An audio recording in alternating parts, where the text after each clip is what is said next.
आपको दे दी है, आप कंटिन्यू अपना रिकॉर्डिंग ऑन कर सकते हैं। ठीक है, तो हमारा टॉपिक चल रहा था आइटम क्रिएशन, ध्यान से समझिएगा मेरी बात को।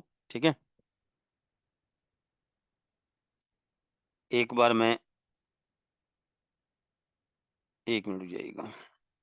हाँ, फटाफट देखिए और रिवीजन मैं कर रहा हूँ। ठीक है, स्टार्ट करते हैं। ठीक है सर, अच्छा कौशल सर रिकॉर्डिंग दे दी सर। ठीक है, चलिए ध्यान दीजिएगा, वेट कर लीजिए 2 मिनट, हम स्टार्ट करें सेशन। हाँ, चलिए स्टार्ट करते हैं। ठीक है, सबसे पहले हम लोग एक, उस दिन हमने पूरा पढ़ा दिया था, 10 मिनट में रिवीजन करेंगे और फिर आगे कंटिन्यू करेंगे। हाँ, purchase goods on credit from AK limited. हमने एक ट्रांजेक्शन हमको दिया गया,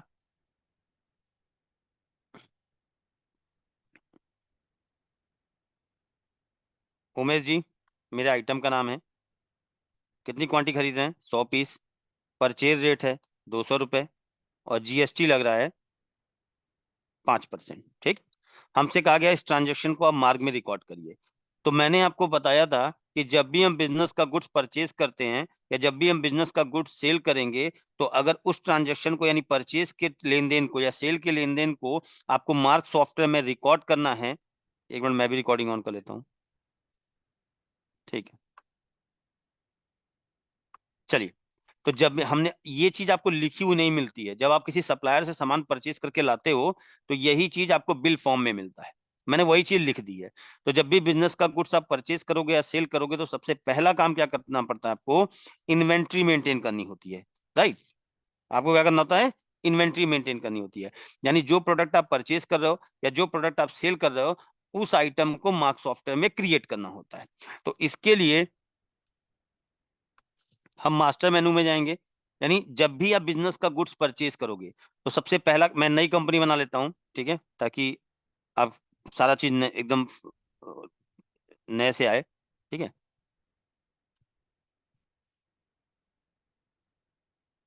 new Vipin private limited, 2 minute दीजिएगा।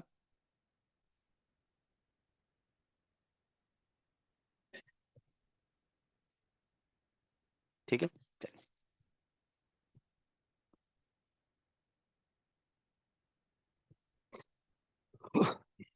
2 मिनट दीजिए।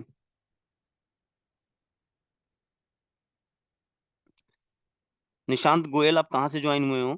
निशांत, आदर्श श्रीवास्तव और निशांत गोयल, प्लीज चैट में लिख दीजिए, लोकेशन लिख दीजिए कहाँ ज्वाइन हुए आप। तो देखिए सबसे पहले हम क्या कर रहे हैं, जिस कंपनी की हमें परचेज बिल पास करना है उसको क्रिएट करने, कंपनी तो मेरी बन गई है। ठीक है, कंपनी बनाने के बाद, ठीक, आपको क्या करना है कि जब भी हमें बिजनेस का गुड्स परचेज करना होगा या जब भी, यानी परचेज की एंट्री आपको करनी है बासी से। ठीक है आदर्श, ठीक है, तो जब भी हम बिजनेस का गुड्स परचेज करते हैं या जब भी हम बिजनेस का गुड्स सेल करते हैं, 1 मिनट रुक जाइएगा।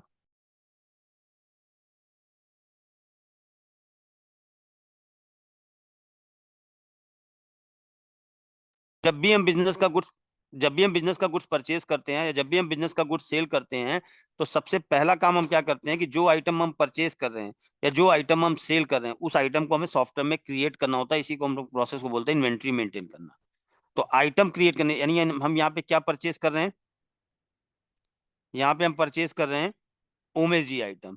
तो इस आइटम को हमें परचेज करना है, सबसे पहले हमें क्या करना पड़ेगा, इस आइटम को क्रिएट करना पड़ेगा।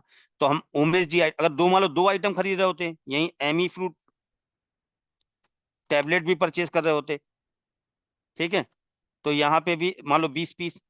तो जो जो आइटम आप परचेज करते हो या जो जो आइटम आप सेल करते हो, उस आइटम को सबसे पहले क्या करना होता है, सॉफ्टवेयर में क्रिएट करना होता है। तो इसके लिए मास्टर में गए,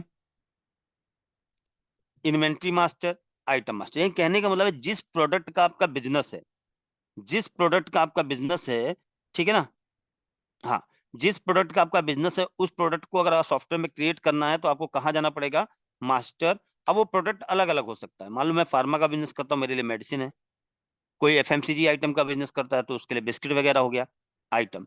अभी इस कंपनी में कोई आइटम नहीं क्रिएट था, तो ऑटोमेटिक आइटम क्रिएशन की विंडो आ गई। आइटम का नाम डालिए, हमने कहा ओमेश डी, ठीक, ये पढ़ा चुका हूँ। पैकिंग, हमने कहा एक 1:10 की पैकिंग है, ठीक। यूनिट, तो इसका मेजरमेंट आप किस में करते हैं, किलोग्राम, लीटर, मीटर, सेंटीमीटर, हमने कहा स्ट्रिप में, पत्ते में। दवाइयां मोस्टली स्ट्रिप में परचेज सेल की जाती हैं। डेसिमल, अगर हम यहाँ डेसिमल यस करते हैं तो जब भी ये आइटम परचेज करेंगे, जब भी आइटम सेल करेंगे, इस आइटम की क्वांटिटी को डेसिमल प्लेसेस में डिफाइन कर सकते हैं। और अगर यहाँ नो होगा तो जब भी आप परचेज की एंट्री करने जाओगे या सेल की एंट्री करने जाओगे, तो इस आइटम की क्वांटिटी को आप डेसिमल प्लेसेस में डिफाइन नहीं कर सकते हो, राइट। यस करोगे तो होगा, नो करोगे तो नहीं होगा। क्यों करते हैं यूज? जो लोग लूज में सामान बेचते हैं, जैसे मान लो मैं शुगर है, ये मैंने क्वांटिटी डाल दी केजी, कोई पर्सन आया कह रहा है 1.5 केजी दे दो, तो अगर उस आइटम की क्वांटिटी को क्वांटिटी कॉलम में 1.5 लिखना है, तो ये यस होगा तो लिख सकते हो, नो होगा तो नहीं लिख सकते हो। फिर मैंने आपको बताया था colour type, red, blue, green, purple. तो इसका मतलब ये नहीं होता है। पैकिंग का मतलब होता है एक डब्बे में कितने पीस आते हैं।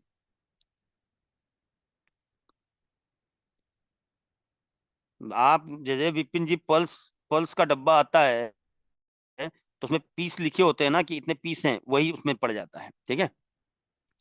अब देखिए colour type, red, blue, green, purple, कि भाई ये आइटम, ये नहीं पूछ रहा ये आइटम किस कलर का है। कलर के अकॉर्डिंग हम अपने आइटम लिस्ट में आइटम को कैटेगराइज कर सकते हैं। तो जो कलर यहाँ सेलेक्ट करेंगे लिस्ट ऑफ आइटम में, उस आइटम के ऊपर उस कलर का हाइलाइटर रहेगा। Item type, item type is permanent remark of item. जैसे आप चाहते हो ये कॉस्टली आइटम है, तो जब भी मैं इस आइटम का सेल बिल बनाऊं और बिल प्रिंट करूं, तो बिल में, सेल बिल में आइटम के ऊपर या नीचे लिख के आए कॉस्टली आइटम, ठीक। आगे बढ़ते हैं। कंपनी, कि भैया ये उमेश जी आइटम किस कंपनी का है, हमने कहा सिप्ला का है, F2 किया, सिप्ला। देखो आप नो भी कर यहाँ पे हो तो एन करके भी वो ओपन हो जाएगा, या स्पेस बार प्रेस करो, नो पे जाओ, ये आ गया। अब आपकी इसको इसकी कंपनी बतानी है, तो कंपनी तो बनी नहीं है, तो आप लोगों को अच्छी तरह क्लियर है कि मार्क सॉफ्टवेयर में क्रिएट करने की जो शॉर्टकट की होती है वो क्या होती है, F2। अगर मार्क में हमें कुछ भी क्रिएट करना है तो हम F2 प्रेस करेंगे, तो सॉफ्टवेयर हमें क्रिएट करने का ऑप्शन देगा। तो मुझे यहाँ सिप्ला कंपनी बनानी है, तो यही F2 किया, दो न्यू कंपनी आ गया सिप्ला, एंटर करके आप सेव करा दीजिए, ठीक, बाहर आ गए। अगर इस कंपनी में कोई गलती हो गई है तो F3 करके मॉडिफाई कर दीजिए, ठीक। अगला सॉल्ट। अब देखो ऐसा नहीं है कि सॉल्ट, सॉल्ट जो होता है ना, ये एक पर्टिकुलर इंडस्ट्री का वर्ड है। फार्मा सेक्टर में लोग सॉल्ट बोलते हैं। अब ये सॉल्ट क्या होता है ब्रीफ करता हूं, उसको आप अपने बिजनेस के अकॉर्डिंग समझ सकते हैं। जैसे मान लीजिए मेरा फार्मा का बिजनेस है, तो मान लो क्रोसिन एक आइटम का नाम है, तो क्रोसिन एक प्रोडक्ट का नाम है, उसमें क्या मिला है, पैरासीटामोल सॉल्ट। तो पैरासीटामोल दवा है, क्रोसिन दवा नहीं है, क्रोसिन प्रोडक्ट है। तो सॉल्ट का मतलब होता है फॉर्मूला, कंपोजिशन, इंग्रेडिएंट्स, कि जो प्रोडक्ट है उसमें क्या चीज मिली हुई है। आसान तरीके से समझना है तो जैसे मान लो आपको गारमेंट्स का बिजनेस है, कंपोजिशन बिल्कुल सही, कंपाउंड बिल्कुल सही। तो उसमें अब जैसे ओमेश डी में पैरासीटामोल सॉल्ट मिला है, तो यहीं पे नो भी, एन भी कर सकते हो, स्पेस बार नो, तो F2 किया, हमने कहा PCM पैरासीटामोल सॉल्ट, एंटर। तो ऐसे अपने आप सॉल्ट F2 करके प्रिपेयर कर सकते हो। देखो आ गया पैरासीटामोल सॉल्ट। अब हम बात करते हैं HSN ऑब्लिक सेक। तो HSN का फुल फॉर्म होता है harmonised system of nomenclature code, और सेक का फुल फॉर्म होता है सर्विस अकाउंटिंग कोड। हाँ भाई, तो आप में से कोई बताना चाहेगा? अभिषेक जी आप बताइए HSN का क्या यूज होता है। चलिए भाई, HSN आइटम क्रिएट करने समय ऑप्शन दिया है, HSN इसका क्या रोल होता है, क्या यूटिलाइजेशन होता है, बताइए भाई। सर हर स्पेसिफिक प्रोडक्ट के लिए अलग अलग जीएसटी रेट्स वगैरह क्या किए गए हैं, जी नोटिफाइड किए गए हैं। बिल्कुल सही।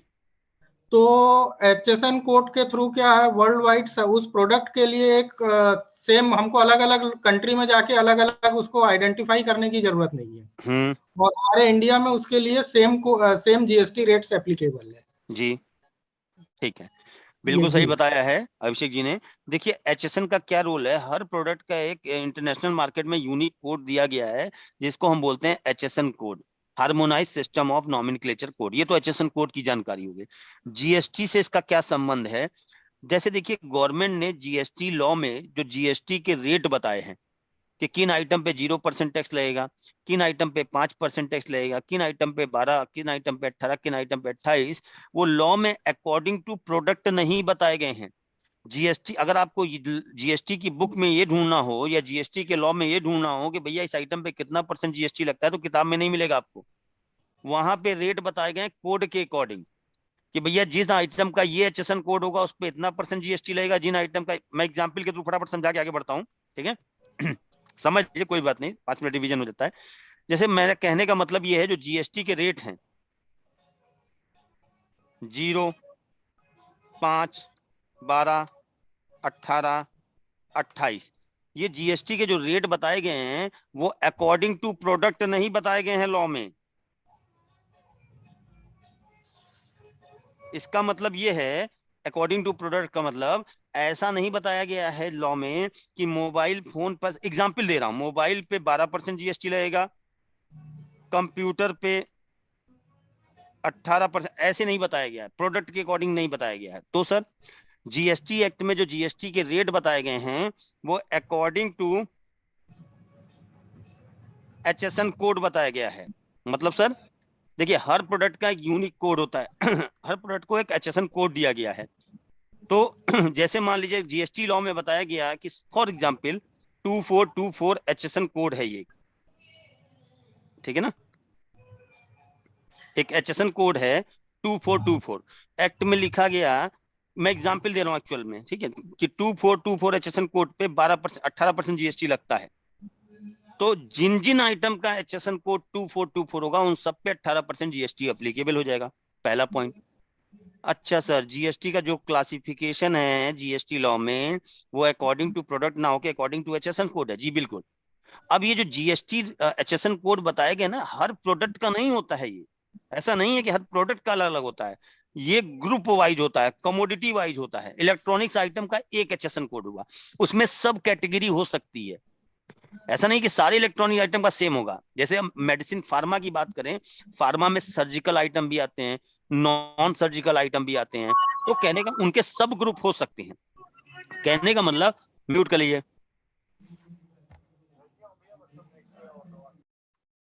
कहने का मतलब, अब जैसे हमने कहा कि ये जो एचएसएन कोड है ये इलेक्ट्रॉनिक आइटम का है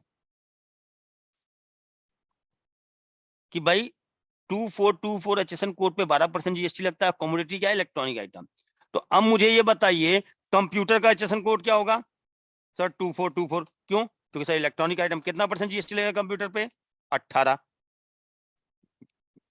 मोबाइल फोन का एचएसएन कोड क्या है? सर 2424, तो इस पे कितना जीएसटी लगेगा? 18। तो अब ये बताइए, जो जीएसटी रेट आपने फाइंड आउट किया वो आइटम के अकॉर्डिंग किया, एचएसएन कोड, एचएसएन कोड के, यानी कभी भी आपको अपने प्रोडक्ट पे ये जानना हो, मान लो जानना हो कि इस आइटम पे कितना % जीएसटी लगता है, तो पहले आपको उसका एचएसएन कोड पता करना पड़ेगा। राइट, आगे बढ़ते हैं। तो भाई सॉफ्टवेयर हमसे यहाँ यही पूछ रहा है। और इसी तरह सर्विसेज, जीएसटी जब आया तो जीएसटी में क्या बताया गया, अगर आप गुड्स की सप्लाई करते हो या आप सर्विस की सप्लाई करते हो, यानी गुड्स सेल कर रहे हो या सर्विस सेल कर रहे हो, दोनों पे जीएसटी एप्लीकेबल होगा। तो गुड्स के लिए बनाया गया एचएसएन कोड, उसी तरीके से सर्विस के लिए बनाया गया सर्विस अकाउंटिंग कोड। अलग अलग टाइप की सर्विसेज के लिए अलग अलग कोड बनाया गया। तो जीएसटी में जो सर्विसेज पे कितना, किस सर्विस पे कितना % जीएसटी लगेगा, वो अकॉर्डिंग टू सर्विसेज नहीं है, अकॉर्डिंग टू सेक कोड है, यानी वो सर्विस अकाउंटिंग कोड जिस सर्विस का होगा उस पर उतना % जीएसटी एप्लीकेबल हो। अब हम जीएसटी की बात, एचएसएन की बात करते हैं। तो सॉफ्टवेयर हमसे बड़ा सामान्य भाषा में पूछ रहा है कि भैया ये बताओ, ओमेश जी जब परचेज करोगे या ओमेश जी जब आप सेल करोगे तो इस पे जीएसटी लगेगा? हमने कहा बिल्कुल लगेगा। तो कह रहे हैं इसका एचएसएन कोड बताओ।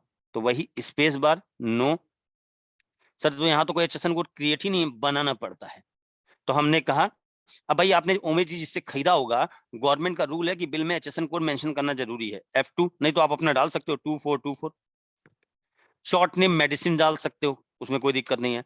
अब मैंने आपको बताया था कि जीएसटी 3 टाइप से एप्लीकेबल होता है जीएसटी लॉ में। हाँ बिल्कुल, F2 से क्रिएट होगा, मार्ग में क्रिएट की शॉर्टकट की F2 ही है, ठीक है। तो जीएसटी में 3 टाइप से जीएसटी को डिफाइन किया गया है, CGST, SGST, IGST. State goods and service tax, central goods and service tax और integrated goods and service tax. तो हमें यह सिखाया जाता है कि सीजीएसटी और एसजीएसटी भाई हैं, भाई मतलब आधा आधा बांट लेते हैं। और ये कब रहते हैं? अगर कोई सामान अपने स्टेट के अंदर आप परचेज सेल करोगे तो उस पर सीजीएसटी एसजीएसटी लगेगा, और अगर वही सामान स्टेट के बाहर बेचोगे तो आईजीएसटी। अब मान लो हमने कहा 2424 एचएसएन कोड पे 12% जीएसटी लगता है। इस एचएसएन कोड पे कितना परसेंट रेट ऑफ जीएसटी है? 12%। तो सीजीएसटी फटाफट बताओ कितना हो जाएगा, एचजीएसटी कितना होगा बताइए। अगर इस एचएसएन कोड पे 12% जीएसटी है तो, हाँ जी बताइए, सभी लोग बताइए। नहीं, 12 की बात कर रहा हूँ, 12% है विपिन, 12 आधा हो जाएगा, 6 सीजीएसटी हो जाएगा और आईजीएसटी टोटल पूरा, आईजीएसटी पूरा लगता है। ठीक है, बिल्कुल सही। अब सॉफ्टवेयर पूछ रहा है ये गुड्स है या सर्विस, तो एचएसएन कोड है, गुड्स सेलेक्ट करेंगे, सर्विस है तो सर्विस सेलेक्ट कर लेंगे, एंटर। ये डालने की जरूरत नहीं है, हमारे सॉफ्टवेयर में जो यूनिक होता है यूनिट वो ऑटोमेटिक पिक करता है, एंटर एंटर। जीएसटी में इसके बारे में बता दूंगा कि ये क्या होता है, ठीक, एंटर। अब देखिए यहां पर ऑटोमेटिक आ जाएगा, ये देखिए टैक्स ऑटोमेटिक आ गया। तो सर ये ऑटोमेटिक यहाँ पे हम नहीं फिल करते हैं, आइटम पे अगर जीएसटी लग रहा है तो यहाँ पे रेट ऑफ परसेंटेज नहीं बताते हैं, हमें सिर्फ उसका एचएसएन कोड बताना होता है। उस एचएसएन कोड में जितना परसेंट टैक्स लगा है वो ऑटोमेटिक यहाँ पे पिक कर लेगा, हमें मैनुअली। विपिन जी वो आपको सिस्टम दिखाना पड़ेगा।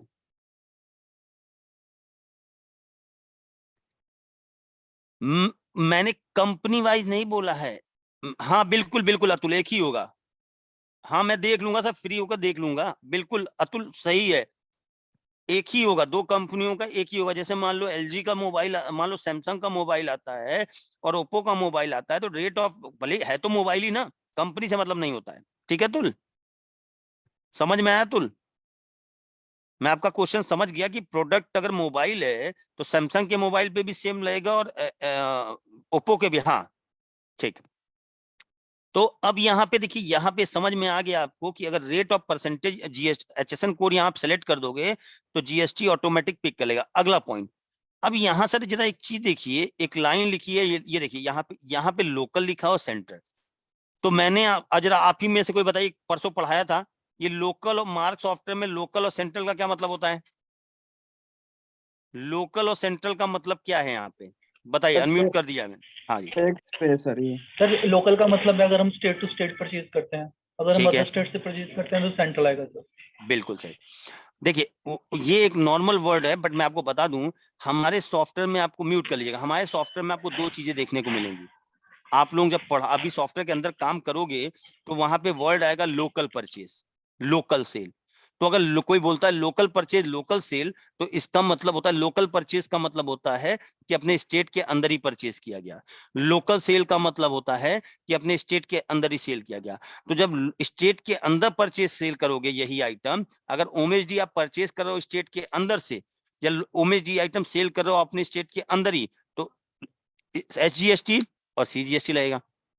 और इसी तरह सेंट्रल परचेज, सेंट्रल सेल, यानी अगर उमेश जी को अपने स्टेट से बाहर से परचेज करके ला रहे हो या उमेश जी को अपने स्टेट के बाहर सेल कर रहे हो तो क्या लगेगा? आईजीएसटी पूरा 12%। क्लियर? अगला सेस एडिशनल टैक्स होता है, वो अभी इस पर चर्चा नहीं करते हैं, आगे बढ़ते हैं। ठीक, अब ये देखिए MRP, P rate, cost, rate A, rate B, rate C. तो सबसे पहले हम बात करते हैं एमआरपी। एमआरपी का फुल फॉर्म होता है मैक्सिमम रिटेल प्राइस। ठीक है, तो देखिए मैं आपको दोनों कॉन्सेप्ट, होलसेल रिटेल दोनों पढ़ाऊंगा। ठीक है, तो पहले मैं होलसेल से स्टार्ट करता हूं, डिस्ट्रीब्यूटर हूं मैं। तो मुझे बताइए, अगर मैं एक कंपनी का डिस्ट्रीब्यूटर हूं, मान लीजिए मैं सिप्ला कंपनी का डिस्ट्रीब्यूटर हूं, मैं कंपनी से माल परचेज करता हूं और आप होलसेलर हो, आपको सेल करता हूं, तो क्या मैं जब कंपनी, फटाफट चैट में लिख के आंसर दीजिएगा, एन फॉर नो या वाई यस। ठीक है, तो जब मैं कंपनी से माल खरीदूंगा क्या एमआरपी पे परचेज करूंगा? यस या नो? अगर मैं कंपनी से ये प्रोडक्ट परचेज करूंगा, डिस्ट्रीब्यूटर हूं, बिल्कुल सही। अगला, अच्छा मान लीजिए मैं अपने कस्टमर को माल बेच रहा हूं, अपने होलसेलर को यही सामान बेच रहा हूं, तो क्या एमआरपी पे बेचूंगा? नहीं। क्यों सर? अरे भाई एमआरपी पे तो एंड यूजर कस्टमर को सामान बेचा जाता है। ठीक है, तो अगर मैं यहाँ अभी आइटम की एमआरपी ना डालूं, ये हम अपने आइटम के प्राइस लिस्ट पहले ही सेट कर सकते हैं, ताकि जब मैं परचेज करूं या सेल करूं तो मुझे परचेज और सेल में बार बार आइटम का परचेज रेट और सेल रेट डालने की जरूरत ना पड़े। बट यहाँ एक क्वेश्चन हो सकता है कि मान लो बाद में रेट चेंज हो रहे हैं तो क्या करेंगे, तो उसका सोल्यूशन आगे देंगे। ठीक, तो यहाँ पे एमआरपी अगर हम ना डालें तो कोई दिक्कत नहीं है, बट हमें एक इंफॉर्मेशन होनी चाहिए कि जिन प्रोडक्ट्स में हम डील करते हैं उसकी मैक्सिमम रिटेल प्राइस क्या है, तो उसके लिए मैंने डाल दिया 200 रुपए। फिर हम बात करते हैं पी रेट कि भैया जब ये आइटम परचेज करोगे तो इसका पी रेट क्या होगा, हमने कहा 50 रुपए। अब जरा कॉस्ट को नहीं जल्दी सीख पाए थे, अभी सीख लेते हैं कॉस्ट क्या होती है।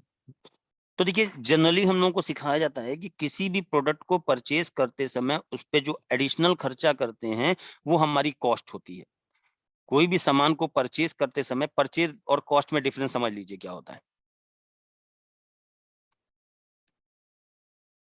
परचेज रेट एंड कॉस्ट, ठीक है। तो अगर कोई कॉमर्स का होगा तो सिंपल हम लोगों को ये सिखाया जाता था, हाँ बिल्कुल ऑटोफिल होता है, बट डिटेल में समझ लीजिए। हमें ये सिखाया जाता है कि किसी भी प्रोडक्ट को परचेज करते समय उस पर जो एडिशनल खर्चा करते हैं वो हमारी कॉस्ट होती है। फॉर एग्जाम्पल कोई सामान आप दुकान से खरीद के लाए 100 रुपए में, तो परचेज रेट क्या हुआ 100 रुपए। उसको दुकान से अपने घर तक लाने में आपने इस पे 20 रुपए और खर्च कर दिया, ठीक। तो घर पे आते आते ये सामान आपको कितने का पड़ गया, 120 रुपए। तो इस आइटम की परचेज रेट तो हम बोलेंगे 100, क्योंकि जो बिल कटवाया होगा उसमें तो रेट 100 रुपए होगा, लेकिन जो एडिशनल खर्चा किया उसके बाद कितने का पड़ा हमें, 120 रुपए का। तो किसी भी आइटम का जो सेलिंग प्राइस डिसाइड होता है वो हमेशा किसके बेस पे होता है, कॉस्ट के बेस पे होता है, ठीक है ना। तो किसी भी प्रोडक्ट को परचेज करते समय जो एडिशनल खर्चा करते हैं हम उसे हम कॉस्ट कहते हैं। तो इस कंडीशन में परचेज रेट 100 हो गया और कॉस्ट 120 हो गया, ठीक। अब यहाँ एक क्वेश्चन है, ठीक है। मान लीजिए हमसे निशांत जी ने क्वेश्चन पूछा कि सर इसका मतलब लॉजिक ये कहता है, और जो आपकी डेफिनेशन है कि किसी आइटम को परचेज करते समय जो उस पर एडिशनल खर्चा करते हैं वो हमारी कॉस्ट होती है, तो इस हिसाब से तो ये बात समझ में आई कि परचेज रेट से कॉस्ट हमेशा ज्यादा ही होगी। जैसे यहाँ पे दिख रहा है कि सामान खरीदा 100 रुपए में, 20 रुपए उस पर एडिशनल खर्चा किया, तो कॉस्ट हमारी कितनी बन गई, 120। यानी अब कोई अगर तुमसे ये सामान 110 रुपए में मांगे घर पे तो दोगे नहीं, क्योंकि 120 तो खर्च करके तुम ही लाए हो। तो कहने का मतलब ये है कि किसी प्रोडक्ट पे जो एडिशनल खर्चा करते हैं वो हमारी कॉस्ट हो जाती है, ठीक। लेकिन ये कॉन्सेप्ट कहना कि परचेज रेट से कॉस्ट हमेशा ज्यादा ही होगी, ये गलत है। बट यहाँ तो ऐसे ही हो रहा है। तो 3 लॉजिक होते हैं, परचेज रेट से कॉस्ट ज्यादा भी हो सकती है, परचेज रेट से कॉस्ट जो है अबव भी हो सकती है, परचेज रेट, अब ये समझ लीजिए दिन छूट गया था क्योंकि मुझे कॉस्ट इक्वल भी हो सकती है, ठीक। और परचेज रेट, ये 3 कंडीशन हो सकती हैं, परचेज रेट और कॉस्ट, परचेज रेट से कॉस्ट बिलो भी हो सकती है। अब ये क्या कॉन्सेप्ट है सर, बता रहा हूं। बहुत हमें कुछ करना नहीं, लेकिन कॉन्सेप्ट को समझिए। मैंने ये बोला कि किसी प्रोडक्ट को परचेज करते समय उस पर जो एडिशनल खर्चा करते हैं वो हमारी कॉस्ट होती है, लेकिन हम ये आपको बता रहे हैं कि परचेज रेट से कॉस्ट ज्यादा भी हो सकती है, परचेज रेट और कॉस्ट बराबर भी हो सकते हैं, और परचेज रेट से कॉस्ट कम भी हो सकती है। सर ये वाला जरा समझाना तो। अब देखो समझाता हूं मैं। मान लो कौशल सर, अभिषेक सर और निशांत 3 लोग हैं, ठीक है। समझना मेरी बात को परचेज रेट और कॉस्ट में डिफरेंस समझो। अभिषेक सर, कौशल सर और निशांत सर 3 लोग हैं। तीनों लोगों ने डिसाइड किया उन्हें एक फ्रिज खरीदना है। तो सबसे पहले अभिषेक सर गए शॉप पे और उन्होंने शॉपकीपर से पूछा कि भैया ये फ्रिज कितने का है। तो शॉपकीपर ने कहा भैया फ्रिज 10,000 रुपए का है। तो अभिषेक सर ने कहा दे दो। उसने बिल बनाया, फ्रिज का ये है फ्रिज आपका, कह रहे हैं इसको घर तक पहुंचाना है। तो शॉपकीपर ने कहा 1,000 रुपए फ्रेट का लेंगे, भाड़ा लेंगे। फ्रेट मतलब भाड़ा, आपके घर तक पहुंचाने के लिए फ्रिज को 1,000 रुपए एक्स्ट्रा लेंगे। तो अभिषेक सर ने कहा ठीक। अब अभिषेक सर ने फ्रिज खरीदा कितने में, फ्रिज का परचेज रेट क्या है, दुकान पे जो बिल दिया होगा उसने बिल में रेट क्या लगाया होगा, 10,000 रुपए। अब इन्होंने 1,000 रुपए खर्च करके जब इनके घर तक फ्रिज पहुंचा तो कितने का पहुंचा, घर पे जब पहुंच रहा है उसकी कीमत क्या हो गई, 11,000 रुपए। तो यहाँ पे पहली कंडीशन में परचेज रेट से कॉस्ट क्या हो रही है, ज्यादा हो रही है। तो सर ये तो हमें भी पता है, अब वो बराबर और कम वाला बताओ। अब कुलदीप कौशल सर ये फ्रिज खरीदने गए सेम दुकान पे, शॉपकीपर से पूछा कि भाई ये फ्रिज कितने का है, तो शॉपकीपर ने कहा सर ये 10,000 रुपए का है। तो कौशल सर ने कहा ठीक है दे दो भाई। तो परचेज रेट तो 10,000 है। तो अब शॉपकीपर ने कहा अभी हमारे यहाँ ऑफर चल रहा है। तो कौशल सर ने पूछा क्या ऑफर चल रहा है, कह रहे हैं अभी हम फ्री होम डिलीवरी कर रहे हैं।